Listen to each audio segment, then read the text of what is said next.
Hello and welcome to the 1895 podcast with me, Thomas D. And me, Rob Cockerell. Rob, great to listen back last episode to that panel session from our Austin Helium Super Summit, wasn't it? And we're going to continue that train of thought today. But yeah, a great panel session and some great speakers there. It was, absolutely. I think they, I think we said on the episode, they really delivered, didn't they? And dispelled a lot of the myths that may have been in the room. So I thought that was a really productive panel session. Good example of when it goes well, I think. And I think a nice precursor to this episode as well, because although that closed the event, that is, of course, one of the hottest topics in the industry and, of course, right at the start of that supply chain. Yeah, exactly. And we needed to get into that new helium exploration. Do we need it, I guess? And we'll hear about a bit more about that today. Where's it coming from? What does it look like? How do they make it happen? That was the kind of core of that discussion. So that was really important. But yeah, this is going kind of backwards now to find whether we do need new helium exploration or not. Yeah, well, we're going to listen to, I think I've picked out 5 speakers, parts of their presentations that we can listen back to that will give us an idea of sort of the business trends, the supply and demand outlook, as well as some other areas as well, updates on projects and such. So a real wealth of knowledge ahead in the next hour or so on this podcast. And I'm assuming we're going to start with Kevin Lynch of Mesa, yes. Our kind of opening speaker and in many ways our keynote. Yes, he opened the event on stage, so of course makes sense to open this episode of the podcast with him. So let's hand it over to Kevin. This encompasses helium shortage 1 and 2. Helium shortage 1 began because of supply constraints. It ended when the Great Recession occurred and squashed demand. Helium 2 also occurred because of supply constraints. And it ended when there was new capacity brought online. Primarily, Qatar 2 started up. There were some other expansions that happened around that time to end the shortage. The next 11 years, leading up to 2025, there's a heck of a lot going on in this period. Helium shortage 3.0 also occurred because there were supply constraints and allocations. It ended when the COVID lockdowns squashed demand. The next one started at the end of 2021. That's because the BLM was shut down again, and the Russian plants didn't come on stream. So again, it was a supply constraint, and it didn't end until the Russian plants started up, and the BLM system was brought back online under Messer's operation prior to the time we bought the system. So the consistent themes are that the shortages are usually caused by reductions in supply. Some kind of supply constraint, which is due to outages and shutdowns, fires and explosions. The second thing is that the plans, there are many planned announcements about planned helium capacity additions. They're unreliable, to say the least. I'm unaware of any that have ever started up early. Sometimes they never start at all. I had on that chart APMTG. That was a pretty significant plant out in Wyoming. As far as I know, it's still sitting there pristine, maybe made 2 loads of helium in its history, 15 years on. That happens. When they start up, production ramping can take a very long time. The other thing is that the risk of geopolitical impact is ever present. There's wars, there's terrorism, there's piracy. We know about embargoes. There are sanctions and regulations. There's now been the development of what I would call political markets as opposed to geographic markets. Helium can move between countries depending on their political relations and not necessarily their physical proximity. We have now, even within the past few days, we've got sort of a combination of number 1 and number 3 there, where helium plants are now targets, like targeted in acts of war. So when geopolitical events turn ballistic, then that can also cause a shutdown, as was attempted at the second attack on the Orenburg plant. I think it's reasonable to expect periods of oversupply with lower prices and moderate demand growth, periods of shortage with higher prices and demand destruction. I think the supply-demand balance is going to be driven more by supply-side factors than by demand-side factors. And the risk-reward trade-off comes in because nobody can predict when this is going to happen. It's like rolling the dice. You can say something like this is probably going to happen, but I don't know when. And so it makes it very difficult to do long-term planning or even medium-term planning. One thing we haven't seen is a sustained period of growth, because we haven't seen a sustained period of plentiful helium. So if that does occur, maybe we will see a sustained period of growth. We're unlikely to see a sustained period of helium growth simultaneous with very high helium prices, I would think. But maybe a sustained growth, lower prices will bring growth in helium demand. From a supplier standpoint, this doesn't seem to be working. Okay. From a supplier standpoint or from a customer standpoint, what has value? Well, if you think that helium is always going to be plentiful, then if you're a supplier, don't make any plans. Just buy it on the spot market and you'll do great, right? I mean, that's a plan. If you think helium is always going to be short, then build all the capacity you can, commit to all the contracts you want at whatever prices, and you'll make it up in the market. That's got some risk to it. If you take a more balanced view that the future is going to look something like the recent past, then I think what you need is long-term staying power, a long-term view and staying power, which means if you cannot financially or emotionally handle the up and downs of the helium market, don't be in the helium market. You'll get killed. I think it's important to have a foundation of a stable supply and then balance out your portfolio with a risk diversified set of sources. For customers, I think this can get a little, confusing. Some people think that if they buy from 2 or 3 different suppliers, they're diversified. If all 3 of those suppliers are buying from the same source, ultimately, you're really barely diversified at all. So that's something to keep in mind. You can be well diversified with one supplier, and you can be poorly diversified if you have multiple suppliers. Flexibility obviously helps. In a market that's generally dominated by high take-or-pay contracts, it's very useful to be able to ride the waves of supply and demand up and down. Which brings us to Messer Helium Cliffside. Coincidentally, I was talking here a year ago, and I couldn't say a lot. I still won't say very much, but I'll say a little bit. These views are actually mine and Messer LLC, however. Messer Helium Cliffside it has 3 elements. One is helium production. That's from the wells that exist there in Amarillo. It's got helium inventory. At one point, the reservoir was storing 35 billion feet, and it still has the ability to do that. And it has a transportation system, which you can see on that map. It goes up through Oklahoma and across Kansas, and there are still several plants, both refiners and producers, attached to that pipeline. What I was talking about last year was there was a lot of friction last year. There was a lot of contention. A lot of it had a legal character to it. It's all settled.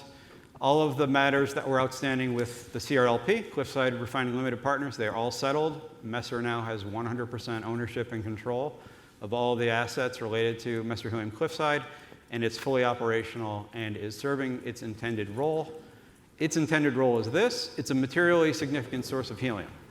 It is a logistically and geopolitically attractive source, at least if you're a Western-aligned nation. The United States is considered to be a stable economy, stable political entity. Logistically, the United States is very well positioned for almost all the markets in the world for shipping. MHC currently does provide flexibility not only to Messer, but to the existing storage contract holders of the system.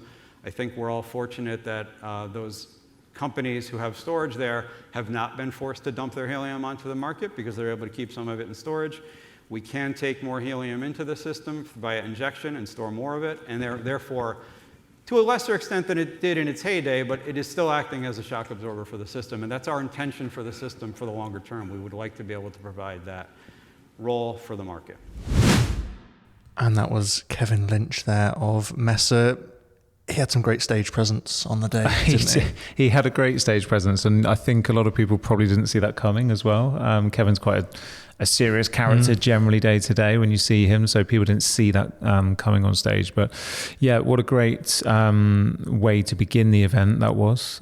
Good talk. And I think the thing to point out here is Kevin's got, a long experience in this helium industry. He knows it inside out. He knows what to look for. So everything he said was delivered with great authority and was very measured and pretty much on the money, I would say. And when I was watching him, I thought it was fantastic when he mapped out the kind of timeline and the blips in supply that we've seen versus the stable periods. And you can kind of start to map something around that. Yeah, fantastic insights from Kevin there. And as he touched on, he was an inside man and that BLM sale as well. So great to get his perspective on that. Certainly was. Moving on now, we're going to stay in session one. Session one was titled The Big Picture. And this time we're going to listen to a few clips from Rich Brook, who discussed... Another character. And our second speaker of the event, and our second speaker where a joke didn't quite land with the audience in the room, from what I remember. It didn't. It went over my head as well, I have to admit. I've got to be honest. Yeah, it did. But he discussed the supply versus demand outlook from 2025 to 2030. He's been on a number of our webinars previously. He's been spoke at events previously as well. So it was great to get his perspective and his data on this topic too. So let's hand it over to Rich. So if we start looking at a world map and start looking at where the supply is currently happening, we see here in Americas that we're still responsible for somewhere around 3 BCF. This is all in BCF, by the way. 3 BCF of annual production. If we look at Qatar, that's about 2.5. If we look at the next one, there we go. Russia is about 800 million at the moment. The Algerians are making about 500 million. Poland is producing about 100 million cubic feet a year. China is also producing 100 million cubic feet a year. Interestingly, from a number of small natural gas plants, mostly which are located in the western part of the country, where they're liquefying both the natural gas and the helium and trucking it to the eastern end of the country to sell it.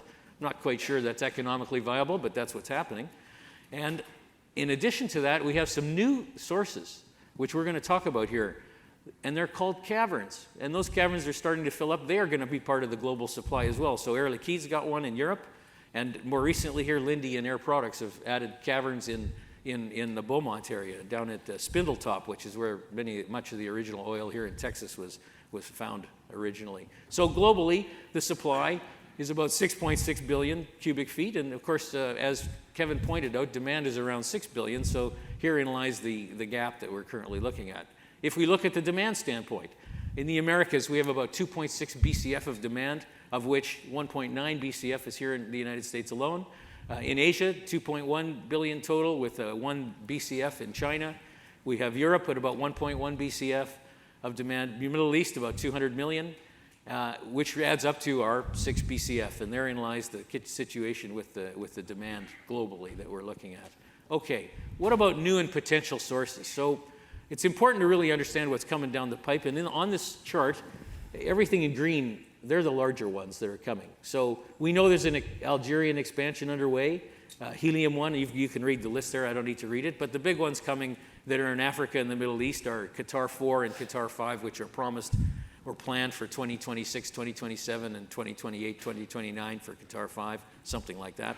If they happen, of course, all of it is questionable given the situation, but that's the current plan. In Europe, we have a new startup called 45-8. Is there anybody from 45-8 here?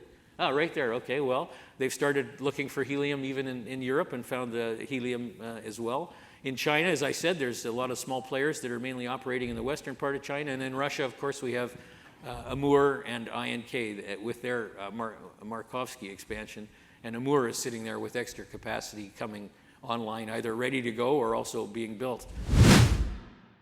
Potentially, we could be looking at an additional 2 BCF of added capacity here in the next 5 years by the end of year 2030. We have Amur Train 2 of about another 600 million cubic feet. Qatar 4 will come online, likely, of another 1.3 BCF, and then some net growth from the U.S. suppliers of maybe 100 million cubic feet. I say net growth because there's also drop-off in some of the production coming from some of these U.S. fields. So I'm saying on the low end, let's look at an additional 100 million cubic feet annually. But let's take a look at the high growth view. This is where things really can go wonky on us. If the high growth view comes to fruition, we're not just looking at the low growth view, but you can tack on some additional capacity of another 2.9 BCF. That's a whopping additional 34% on top of the 30% growth from the low growth view. An additional train at Amur, 600 million. Qatar 5, another 1.3 BCF. Blue Spruce, 800 million. These are large properties with lots of helium. And then, of course, the smaller developers here in North America could be more successful, and instead of being 100 million additional cubic feet a year, it could be 200 or even more. And we're not done yet, because guess what? We have pumping from storage. And we're going to talk about that before we're done here today, too. Let's talk about my favorite old friends at the semiconductor industry. Because of finer geometries on the wafers and layer counts that are going ever higher, there's a lot more processing in and out of the chambers, and this is causing a huge increase in the amount of helium that's being used. New devices are often built with more than 150 layers. If you think of that process for a semiconductor, it's like a photography process where you lay one negative on top of the other and you keep on developing new layers. That's more or less how it works. But the number of layers now exceeds 150. When I first started in the semiconductor industry in the 1980s, 7 layers was pretty common. Only 7. Now they're up to more than 150. That's a huge amount of processing in and out of the chambers, and all of this uses lots of helium. Purging, leak detection, and other processing applications. So let's model that at plus 11% CAGR. My next favorite subject, the space industry, which is based where? Well, of course, here in Texas, a great deal of it, and Florida as well. If we look at the launch schedules from the companies that are publicly talking about their launch schedules, we can see in 2025, excuse me, SpaceX alone is talking about 160 to 180 launches. That's like a launch every 2 days. And actually, you can watch most of them on YouTube. It's amazing how many launches that they're doing. In 2023, they had 98 launches. In 2024, 138 launches. And this year, somewhere between 160 and 180. The question is whether or not that's sustainable. And we're going to talk about that in a few minutes. But let's model the growth in that business at 23%. Okay, let's add it up. We have semis growing at 20%. 20% of the market is semiconductor, and that's about growing at about 11%, as I just pointed out. The space guys are growing at 23%, but it's only 5% of the total business, so only 5% of the total helium that's currently going into that space, which is 0.3 BCF, so model that at 23% growth. Now let's talk about MRI for a minute. The big change that's really caused some demand destruction in this business is that the MRI industry, because of the high cost of helium a few years ago, they went on a very large-scale effort to try to use less helium, and they were successful. New machines use a tiny fraction of the amount of helium that the old machines use. But that's not the total story.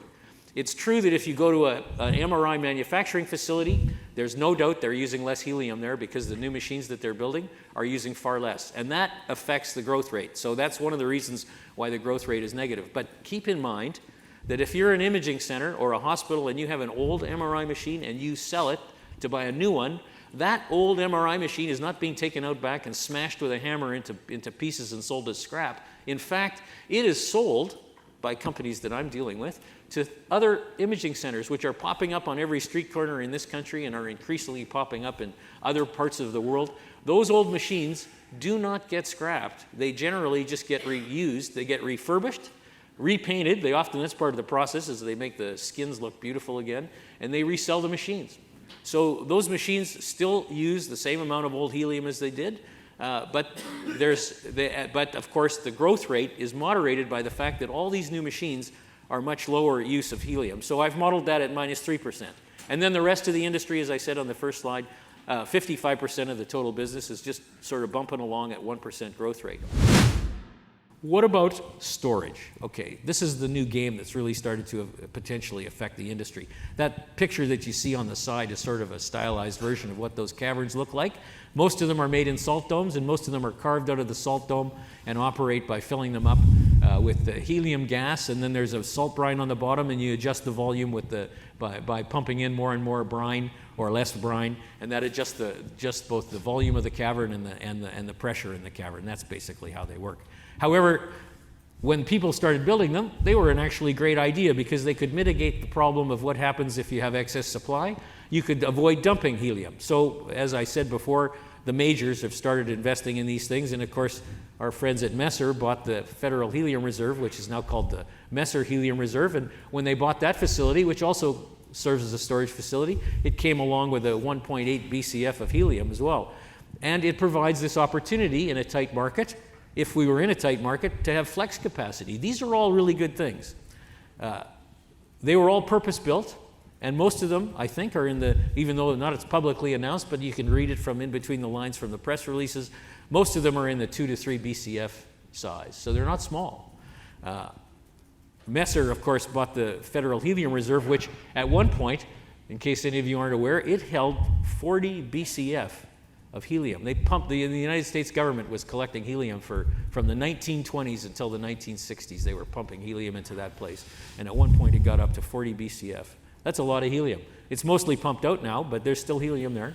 And now it's all operated and owned by Messer.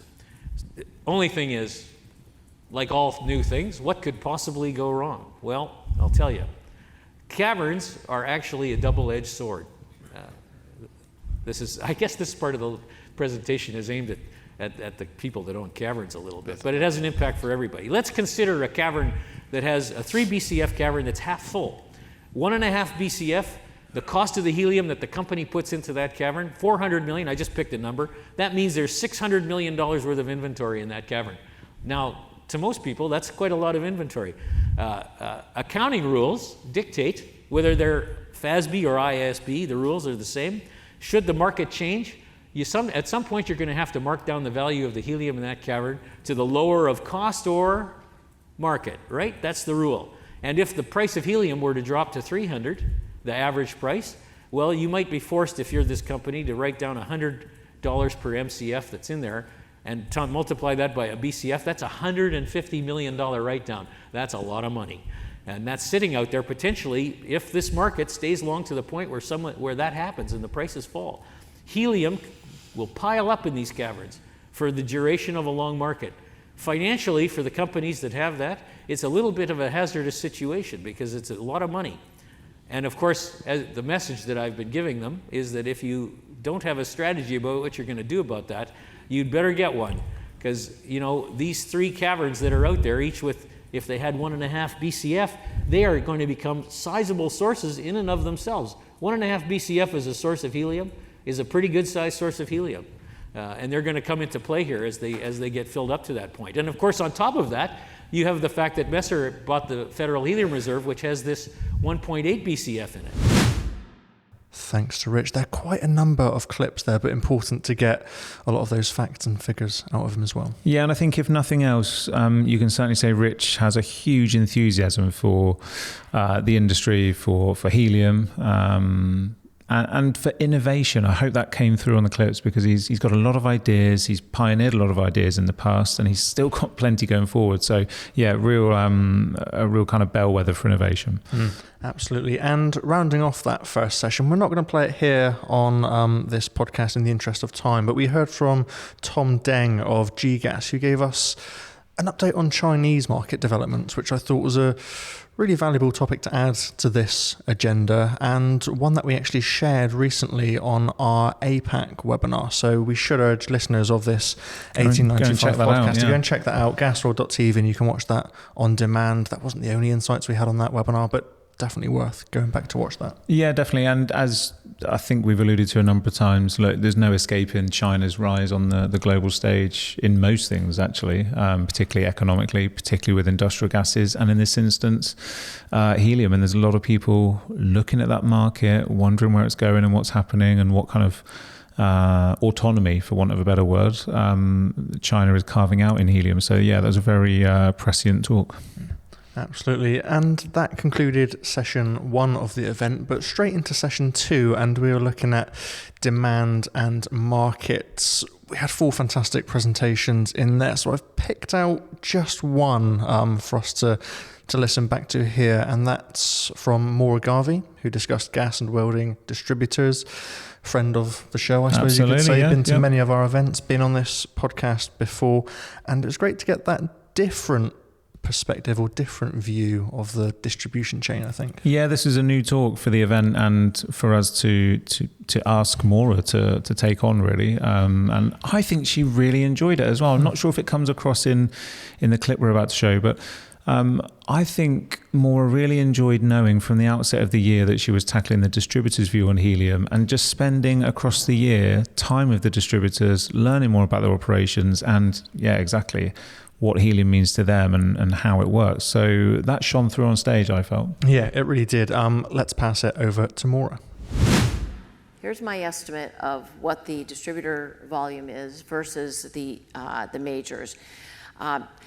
Again, for this estimate, what I did was I started with my overall U.S. estimate of helium demand, and then by application segment. And then what I did over this past year was I was working with a lot of these independent distributors and some of the majors, and I had them help me estimate the percent share of each segment that a distributor is really participating in and a major is participating in. And of course it varies from distributor to distributor. But overall I was able to kind of come up with, basically they're moving about 450 million cubic feet a year, which is about 23% of the helium business in the US, which is fairly substantial. And the majors, on the other hand, are moving about 1.52 billion cubic feet a year. And what you'll see is that it's lifting, balloons. The independents have 45% of that business. Then they also are big into analytical spec gas and labs gases, and that's another 18%. And then also in welding, that's another 17%.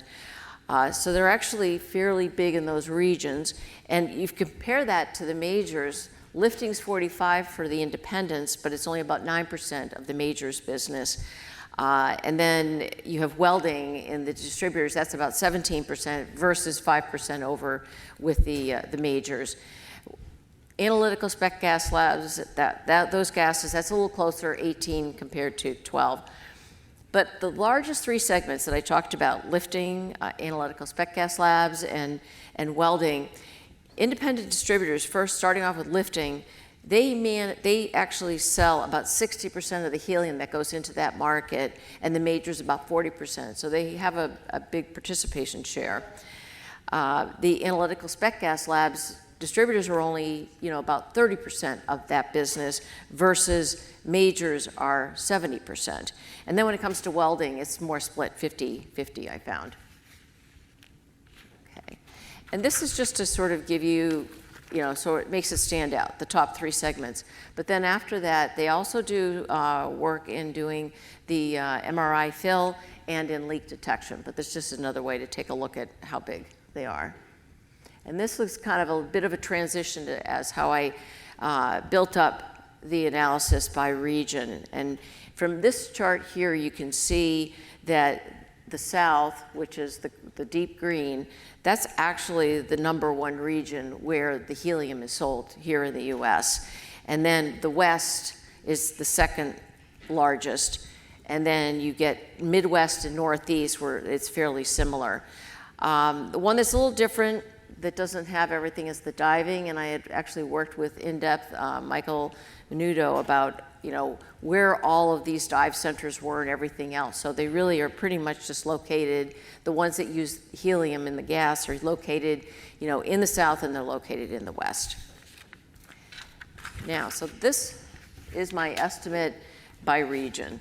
So as you can see again, the South is where 39% of the helium goes, and the West is 26%. So basically it's 65%, volumes are sold there, and then the rest is in the Northeast and Midwest.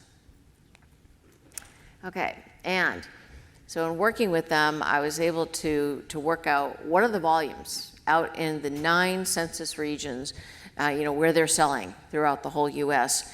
And as you can see, the big gorilla is the South, which it's really three of the census 9 sections are in that area. But you can see the South Atlantic, 100 million cubic feet alone gets sold out there. California and Washington, Oregon out there, it's about 82 million cubic feet.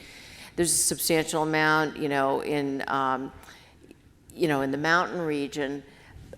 But I expect that to grow because with a lot of the new fabs and everything going in, I don't think the distributors will really be participating in that because that's probably going to be more of a majors business. But they might be able to pick up some slack if they get more into the liquid side. And that concluded day 1 of the event. So much information in that first day, wasn't it? Loaded with insights, from all angles actually on helium. It really was. And day 2 was equally as loaded, I think, as we started with a session with an update from producers. And I think we need to listen to both of our speakers in this session. Yes, I think we do. And it's good to see, I mean, people would have heard me reference it in the last episode on the panel discussion, but it was good to see Nick Snyder and North American Helium make that panel and be considered a producer. Because they are one of the ones that are actually doing it. So let's listen to what Nick has to say with an update from North American Helium. But the focus of my talk today is on sustainability from a business standpoint. Can green helium be a growing segment of this market over the long term? On the production side, this is all about providing reliable supply to our customers, and I'll discuss how we address that issue in a few ways. On the exploration side, building a sustainable helium production business means finding new fields and adding more reserves each year to ensure the long-term viability of this market segment. Everyone in this room is familiar with the track record of helium facilities globally being delayed and having major startup issues. By targeting non-hydrocarbon gases and avoiding gas streams that contain hydrogen sulfide, we can remove a lot of potential problems that have been seen at other facilities. Kevin talked about fire at facilities as a major issue yesterday. And by producing non-flammable gases, it's pretty easy to avoid at least one of those issues. Beyond that,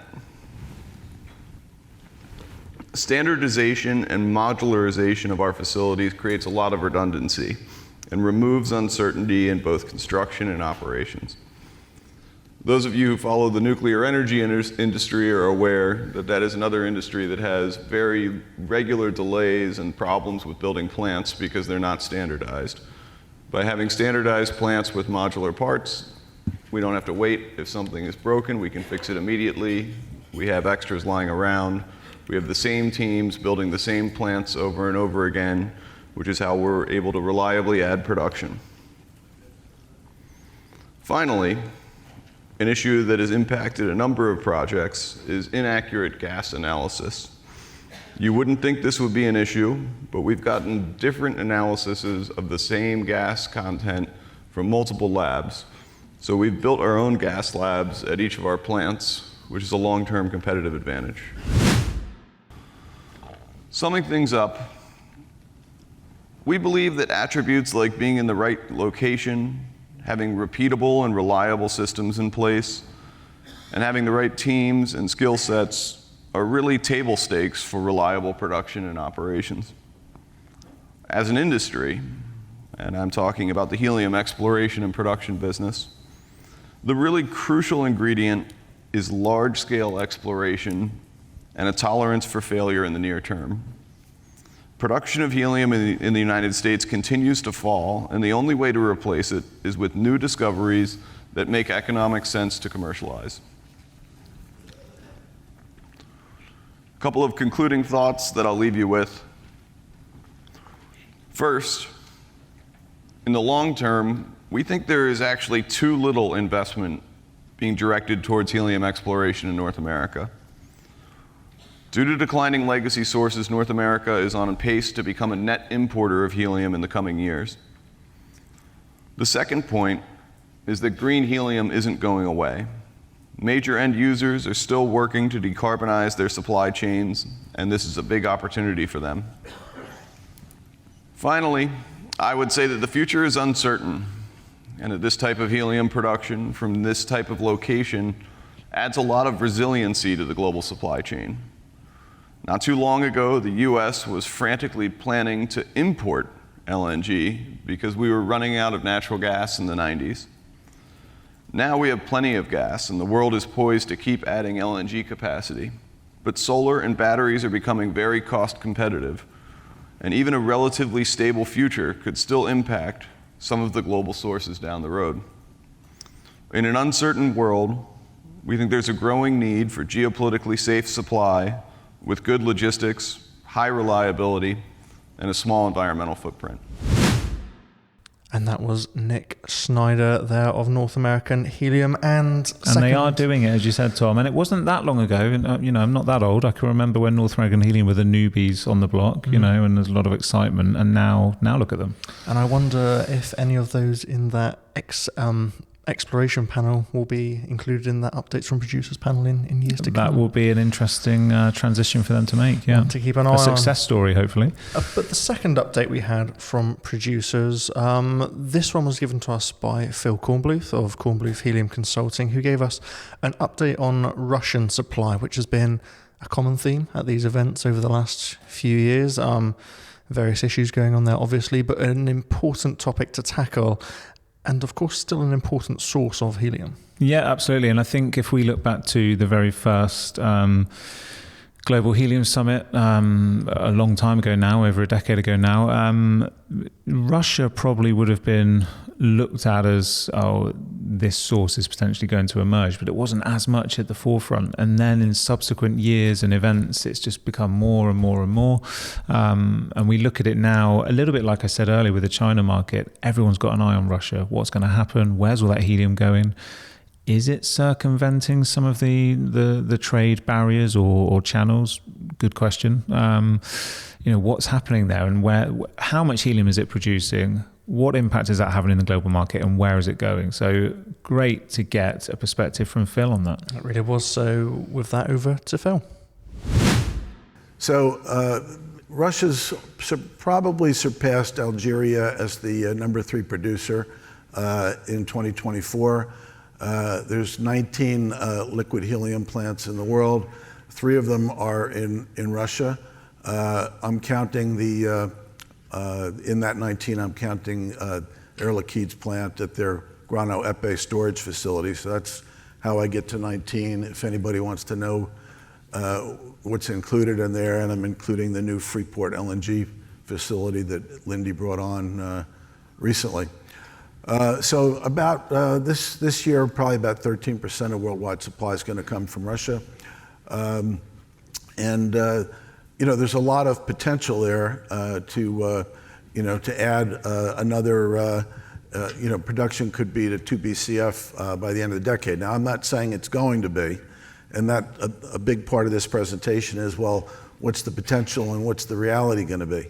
But the reality today, more or less, I haven't checked to see if there were any drone attacks at Orenburg overnight, but there was one, a few days ago.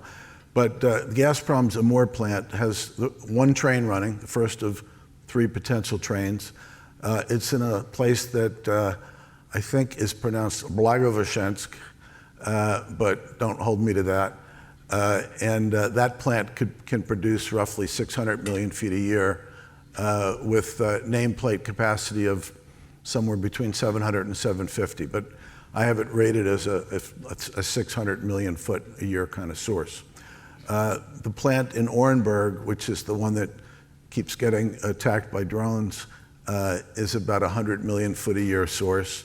And then Irkutsk Oil Company, Artem Sikorsky's here somewhere in the audience. Irkutsk Oil Company produces about 200 million feet a year from a plant in a place called Ustkut, which is in the Irkutsk region of Russia, which is further west of Amur. So it adds up to 900 million feet of capacity today. So a little bit about the Amur gas processing plant. So not the helium plant yet. We'll talk about the gas processing plant. The plant is a huge plant. It's located near the town of Slobodny, another kind of a tongue twister, in the Amur region of Russia. The gas comes from 2 huge gas fields. One's called Chayanda, the other one's Kovicta. The products of the Amur plant include pipeline quality natural gas liquids, and helium. And I mentioned this 3,000 kilometer Power of Siberia pipeline, which was a big deal. It's transporting a tremendous amount of natural gas to China. It's a 6-train plant. If anybody wants to see Costas Rallis, he'll explain what a train is. But anyway, it's a 6-train plant. That's an inside joke from a long time ago. A few people here got it. Anyway, there's 6 trains. Basically means 6 separate processing lines. 2 trains feed 1 helium plant, And the total capacity of 6 trains would be 7 billion cubic meters per year each, or 42 for the whole plant. The plant footprint is 900 hectares, I think in acres, but most of the people here probably think in hectares. And as of January, 5 of the 6 trains were in operation, so the plant's pretty close to complete on the gas processing side. And it's, it was billed as over a $15 billion investment. So one of the really big gas processing plants in the world. Okay, just a few quick photos of what this thing looks like. So over there, that was when they were just getting started. This was a shot during, during construction, and this is kind of what it looks like as a completed facility, a completed train. This is a big deal. And, I've already gone through these little factoids, so, but it's, one of the world's largest gas processing plants. One thing that I think I don't have it in the slides, but I don't think I have it in the slides anyway, but, I'll come back to it, I'm sorry. All right, so let's talk a little bit about the helium plant now. So we're shifting focus. So the potential is for 3 helium plants, and in total, each plant is supposed to have nameplate capacity of around 700 million feet to 750. I think theoretically it's closer to 750. So the nameplate capacity potentially could be 2.1 BCF. So if all 3 trains come into production at some point, it will be a huge facility, and it will be a very important part of the world's helium supply, as close to 30%. The first train started up briefly in September of 2021, and what happened? They ran it for a little while. They proved that they could make helium. They took the plant down to do some punch list items, and then in January of 2022, there was an explosion, and a major explosion at the plant, and it took the helium plant out of production for 2 years, basically. So, when we talk about, black swans, a few people have mentioned black swans, what could go wrong, what will go wrong, or maybe nothing will go wrong. Well, that's a great example of a black swan. And I don't have it in the presentation. I think I might have had it in a presentation a couple conferences ago, but we actually have a really, a good video of the explosion live. It's pretty spectacular. I mean, like, I guess there must have been a cam in the control room at the plant or something, and you can actually see a visible gas cloud building and kind of floating up through the gas plant, and then you see like a spark, and then it's poof, and it really was pretty spectacular. So anyway, things happen like that. It's not the only time something like that's happened. I think Kevin mentioned that the Skikda, Algeria plant blew up 3 trains a long time ago. I forget what year it was, but it was pretty long time ago. So, those are examples of the kind of things that can happen. But in any case, back to the topic, the plant restarted in September of 2023, and it's capable of producing around 600 million feet a year. I don't think it actually hit that number because of some maintenance and things like that, but it's had months where it's done 50 container loads probably. So that's maybe a little high, but not too high. The big question, and I'm going to say it's the big question for the helium business right now, not just for Gazprom or for Russia, is about train number 2. So, everybody, who's presented before me has, talked about the fact that the world is long helium right now. And, that's a fact. I mean, regardless of what you might read in a press release or something like that, the world is long helium. Train 2 is mechanically complete, and Gazprom is in the process of taking delivery of 86 Chinese helium containers. which is a lot. That's the largest ever order of helium containers in the history of the helium business. They're buying them from a Chinese company, CIMC, which is kind of risky. I mean, from my standpoint, that's real risky because they're an unproven manufacturer at this point. But in any case, it's a big investment. Now they have to decide if they're going to start it up. And they're in the process of, I believe, surveying the market to see if there's enough demand to justify starting the plant up. They're thinking about what their pricing strategy is going to be. Are we going to lower price and so we can load the plant, or if we lower the price, it won't make any difference because everybody's got contracts. But I would say, you know, whether or not Gazprom decides to start a Maura 2 up is either we get another 600 million feet of supply in an oversupplied market, or we don't. And I honestly, from speaking to people who are more familiar with the situation than I am, I don't think Gazprom's made the decision yet. I think they're in the process of figuring out what their next move is, and I see that as in the short term. Let's say in the next year, maybe that's the most important decision that will impact the business and the folks in this room. Train 3, I would say that's totally uncertain. It's not built or anything like that.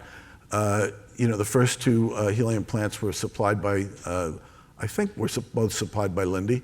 But the third one, it's not going to be a Linde plant. So they'd be starting from scratch. Who's going to supply the equipment and all that kind of stuff?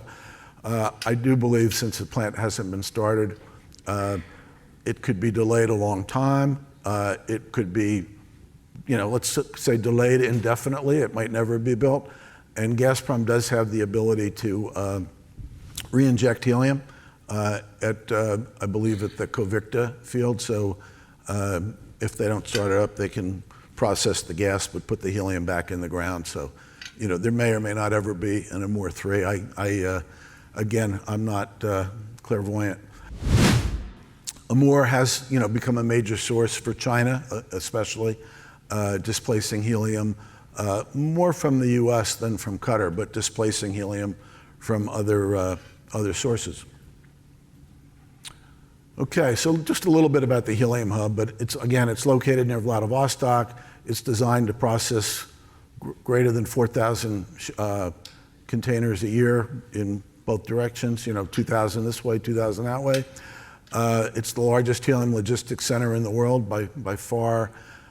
Just the helium hub was an $82 million investment, so it's a pretty big deal. There's a helium liquefier there. There's liquid helium storage there. The helium hub was designed to manage transportation to and from Maura, to and from the port. The types of things that are done there, they're topping off nitrogen shields. They're reducing helium pressure before shipping full containers. They're topping off the helium if need be. They're performing minor repairs on containers, and then they deliver containers to the port. So that's a fairly major facility in its own right. Just a couple of photos. Again, you have the helium plant over here. You can see it's a big operation. I guess those are too many employees, I would say, but if they're all working for the helium plant, that's a lot of employees by the standards in the West.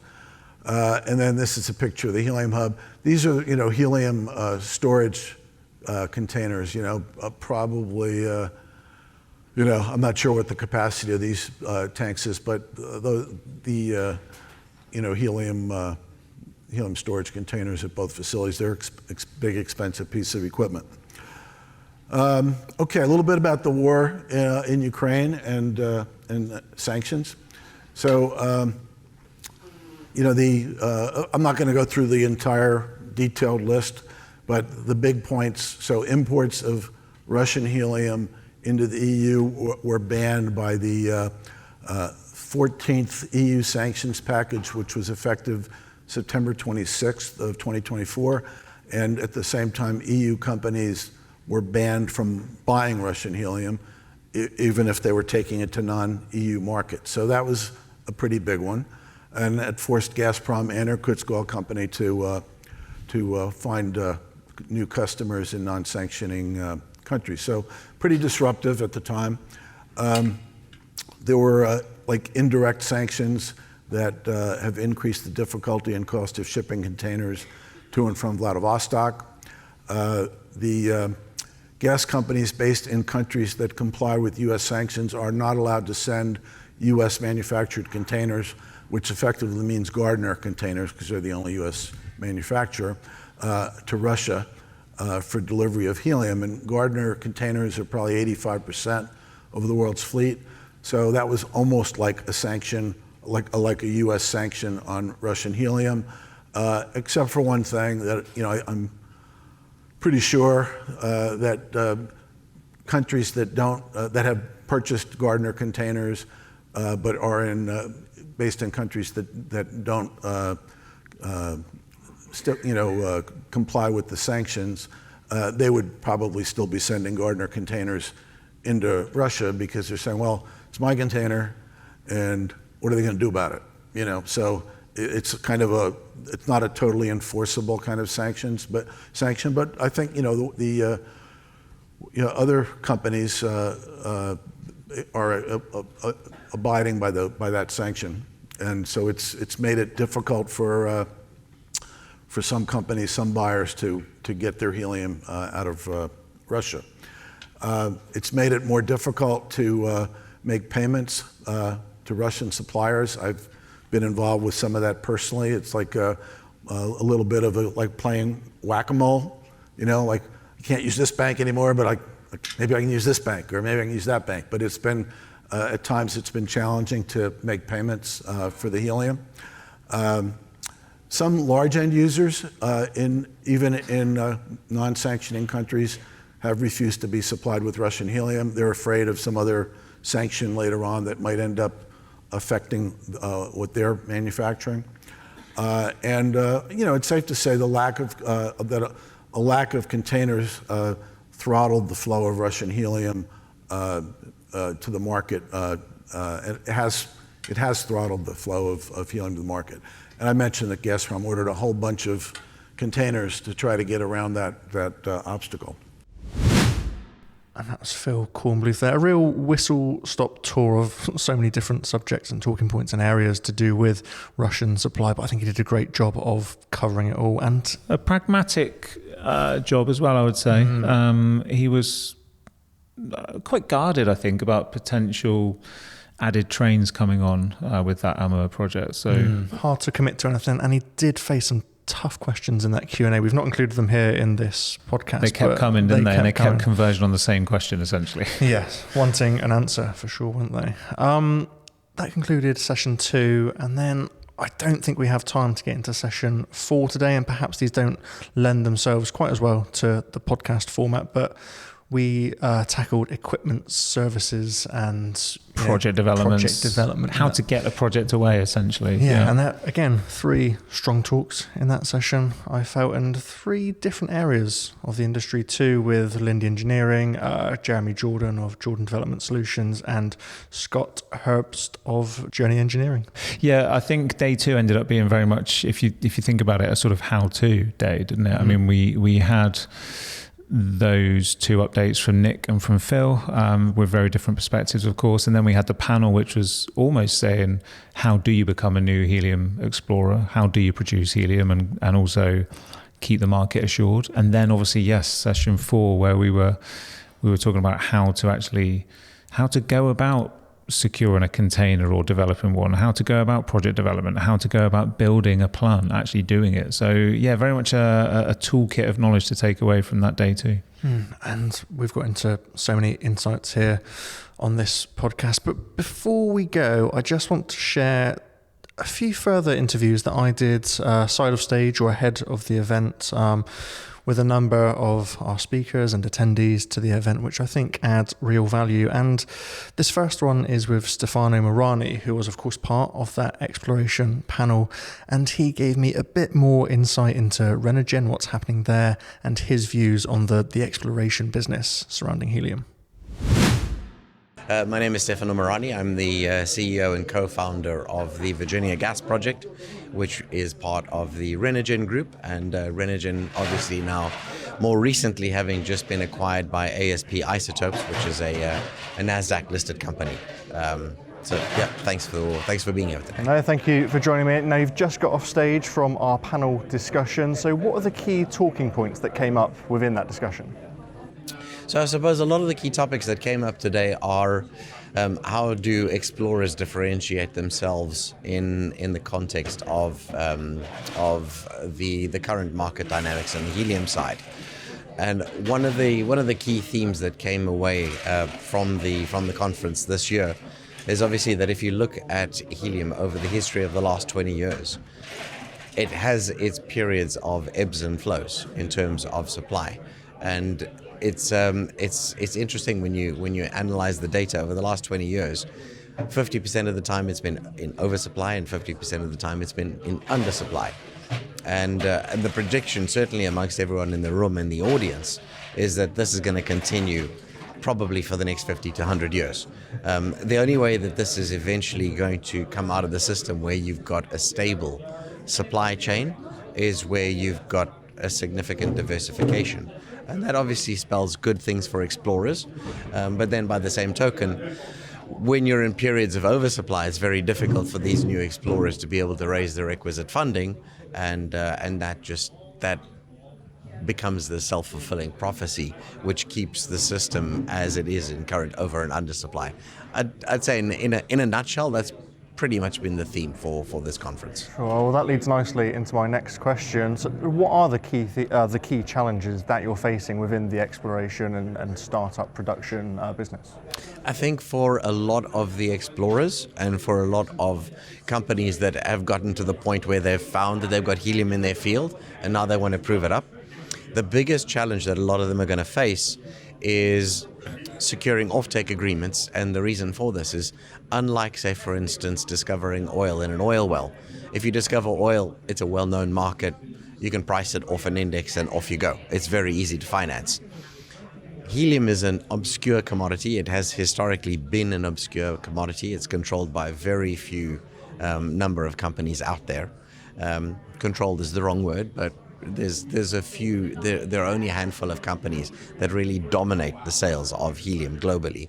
And so as a result, raising funding on the back of that is typically quite challenging because financial institutions just aren't used to helium because of the opacity of pricing. That needs to undo before you're going to have more commercial sources of funding available for junior startups. So just how do you get to the next stage? Of course, finding helium is one thing, but getting it out of the ground and to market is another. So just how do you get to that second stage? It's very regional. It's very specific it's very project specific. For instance, is the find that you make one where you've got a lot of associated natural gas, or is it just a pure helium play with associated nitrogen? And that really defines whether you're going to have a project that you gasify and you compress and you sell to your local market. If you're in a country that doesn't have a very high consumption of helium, then liquefaction becomes your only alternative. Or at the very opposite end of the spectrum, if you've got a big project where you've got associated methane, then you've got the requisite energy that you need at a low enough cost point to be able to liquefy the helium in the first place, and that opens up your sales channels. So there isn't one silver bullet that's going to work for every single explorer. Every single explorer is going to have to assess their specific circumstances, their route to market, and what their market needs in terms of offtake agreement. But then the biggest thing in all of this, the amount of energy to produce liquid helium is seriously a very, very large amount of energy. And so you need a very cheap source of energy if you're going to take that route. Sure, and the challenges that we're seeing right across the industrial gases industry, I think. And to touch on Renergen, what's new with you guys? What developments have you seen over the last 12 months? Obviously, the big news is the acquisition by ASP Isotopes. And we feel that this is really a hand-in-glove fit between the two companies. We were previously on a standalone basis vertically integrated into the value chain. Now with the addition and the combination of the two companies, you're sitting in a position where we have a critical materials business that's vertically and horizontally integrated, specifically in areas around electronics and space exploration. So combining the fact that you've got helium as a critical input to a number of these industries, on the ASP side, you now add with it a number of key isotopes like silicon-28, like isotopically enriched copper, gallium, germanium, nickel. All of these materials are finding a home at the cutting edge of technology in space exploration, in defense, in computing, in quantum computing. And we now have an ability to service across the entire range, both vertically and horizontally in the chain. Sure. And looking forward, is there any exciting announcements around the corner or any news that we should be looking out for from you guys? We're listed. I can't tell you what announcements are coming out. But yes, we've got a busy 12 months ahead. It's all hands on deck, and right now it's just drill, baby, drill. Absolutely. And to touch on the event, how have you found the last 2 days?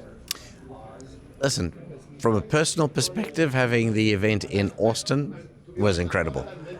Really, really a great event this time round. I'd say much better than many of the previous events. This time round, it's been shorter. It's been very focused with lots of content. I think this is a much better format than in the past, where the events tended to be a lot longer, but not all of the content was necessarily relevant to everyone in the room.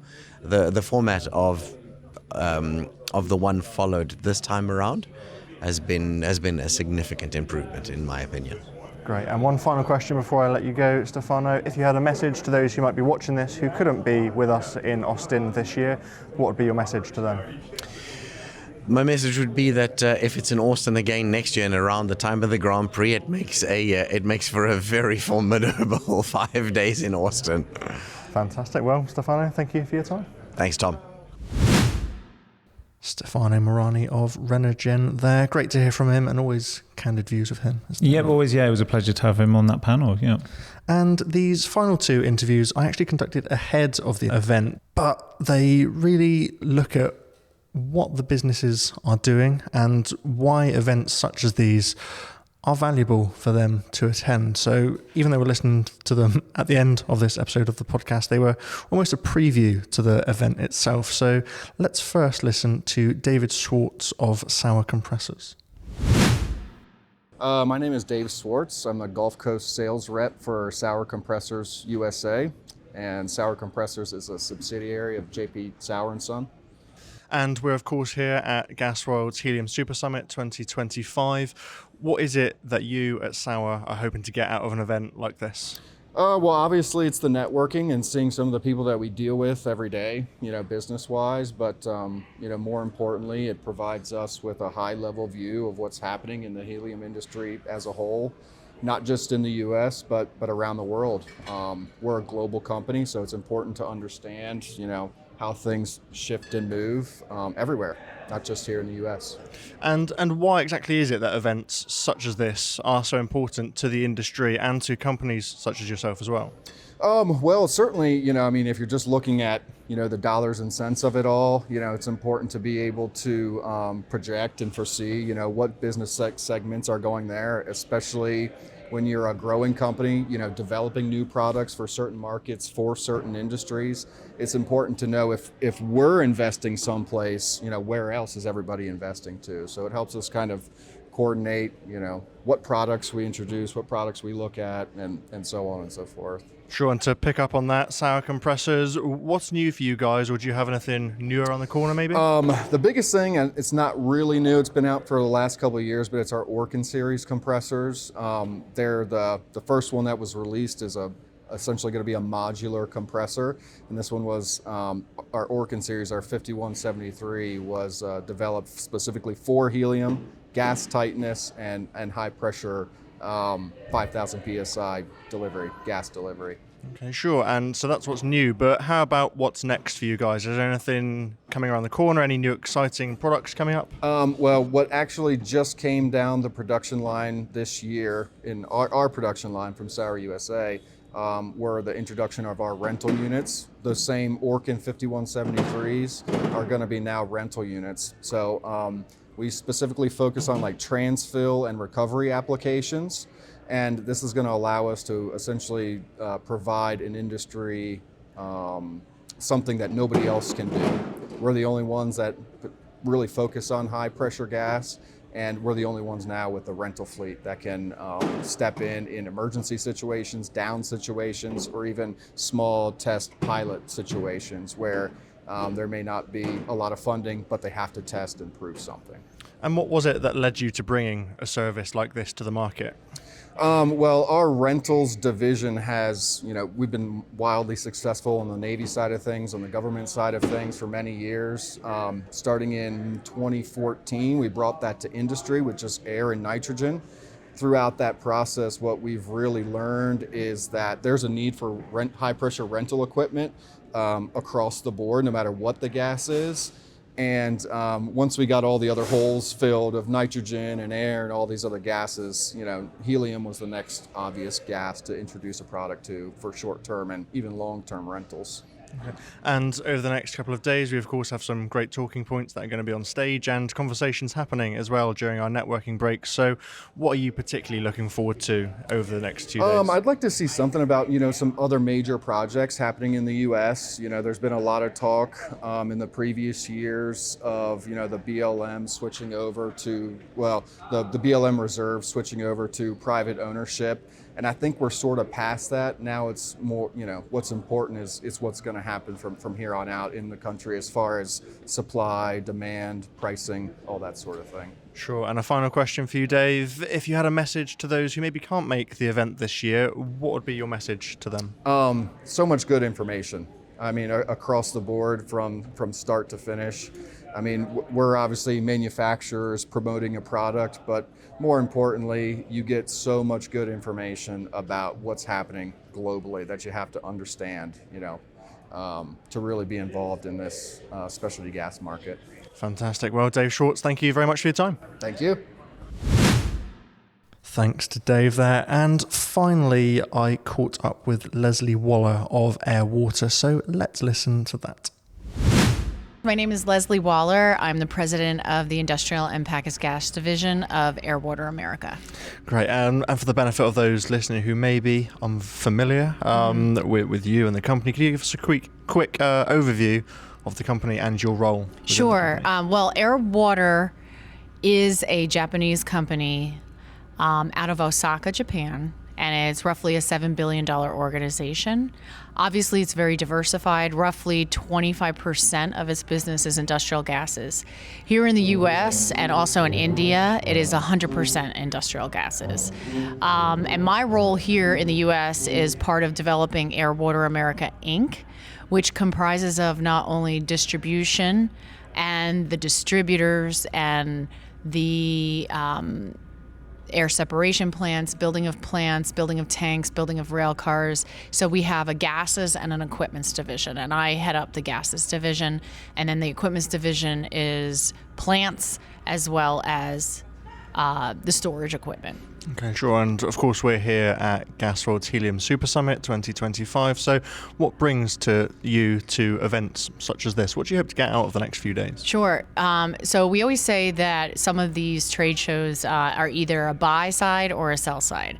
So in this situation, we're here to buy, right? Within Air Water America, Inc., we have 3 distributors that we own today, and hopefully we'll be able to make some announcements in the near future of some more. But the 3 distributors that we own are American Gas Products, as well as Noble Gas Solutions, and then Phoenix Welding Supply. All 3 of them distribute helium, but American Gas Products, roughly 85-90% of their business is the distribution of helium.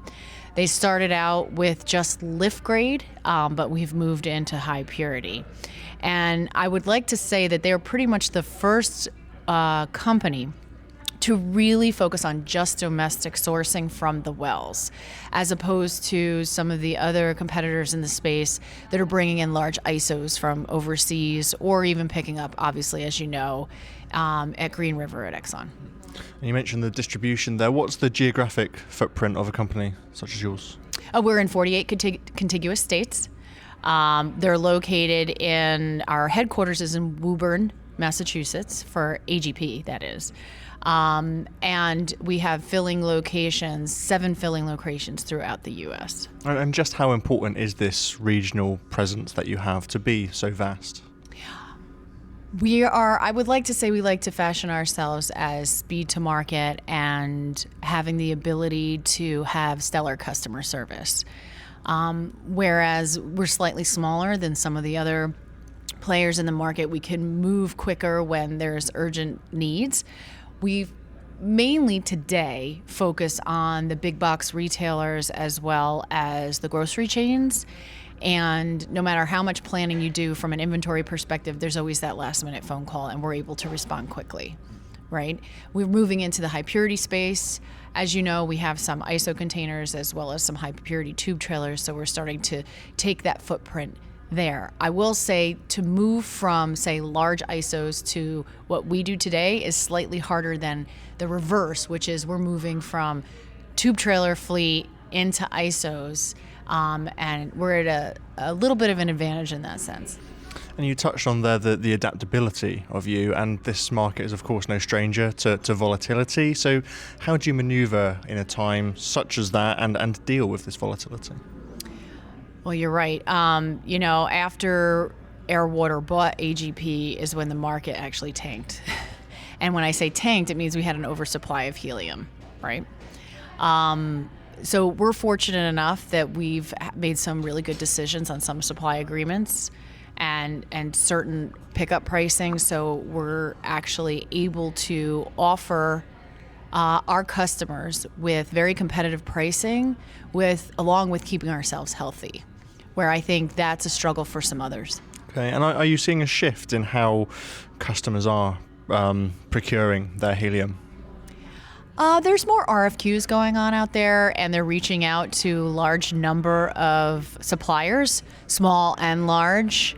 But I will say overwhelmingly, I mean, price obviously is a deciding factor, but service and reliability and certainty is definitely high on the top of their decision list. Okay, sure. What are some of the key themes then? Of course, we're here, as I said earlier, at the Helium Super Summit. What are some of the key themes that you're looking forward to over the next couple of days? Well, really, here it's about networking. And like I said, some shows that you go to are about selling, like we were just at GATA last week, and then some shows are about buying. And when you're here, you're buying and you're working with the wells and you're networking. And I think the goal is, I guess, to continue to network. We've hired some more individuals on the sell side for us and also on the engineering and supply side. So we've brought them with us. So just that networking piece, as well as just trying to understand what the strategies are of some of the suppliers to better round out how we make decisions as well. Okay, sure. And final question for you, Leslie. If you had a message to those who may be listening to this and couldn't make the event this week, what would be your message to them? Ooh, what would be my message to them? I guess, first of all, helium is very cyclical, and it can change on a dime. And I know that this has been a long lull, right? So I think those of us in the industry do believe that it will turn. You have to poise yourself so you are ready for the turn. And as an old sales manager once said to me, you can't raise them if you don't have them. So the best thing to do is to pick up as much volume as you can and work very closely with your suppliers and also be trustworthy.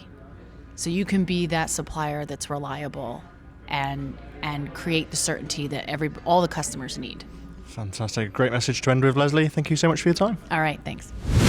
Thanks to Leslie there, of course, of our sponsors, AGP and Dave, who was sponsoring with Sauer Compressors USA. Yeah, and not the only significance. I think sometimes, Tom, these interviews, whether they're on camera or pod or whatever else, they're just as important as the presentations sometimes, because it's the views on the ground. It's the things that aren't said on stage, and we know how important that is. Yeah, absolutely. I think that's enough from us today. We've been in the studio for quite a while now, listening back to all of those insights. But we talk helium a lot, Tom. What was your impression leaving the event?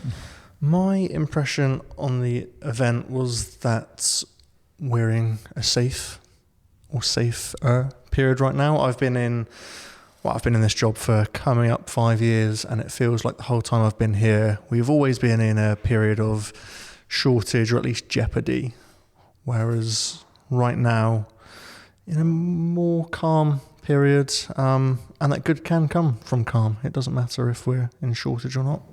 There's progress to be made in these calm periods. Yeah, I mean, it's not stopping the people that are new to the market. They're still going ahead in some shape or form and still doing what they're doing. And there is a lot of focus on other aspects of helium, like helium-3, of course.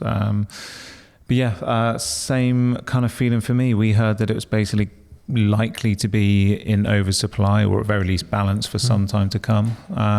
The only thing that can really get in the way is potentially a black swan event, as we heard. You know, those completely unforeseen. Is it the blocking of the Suez Canal? Is it a trade war? Is it an actual war and physical conflict? That seems to be the only thing on the immediate horizon. And not to tempt fate, but last time we had this conversation following our specialty gases event, one of those black swan events did Just very days nearly away, happen, yeah. just days after. So You who never knows know what's around the corner, and we'll of course be covering all of that on gasworld.com if it does arise. Thanks to all of our speakers, attendees, sponsors of the event, a great event, and we hope to see them back in Texas next year, once again in Houston. Back to Houston, yeah. Back in Houston. Rob will be back again next week with a fresh episode of the 1895 podcast, and we'll also be getting ready for our APAC conference, which will be packing up to go to Bangkok in just a couple of weeks' time now. But in the meantime, listeners, do please like, follow, and share the 1895 podcast.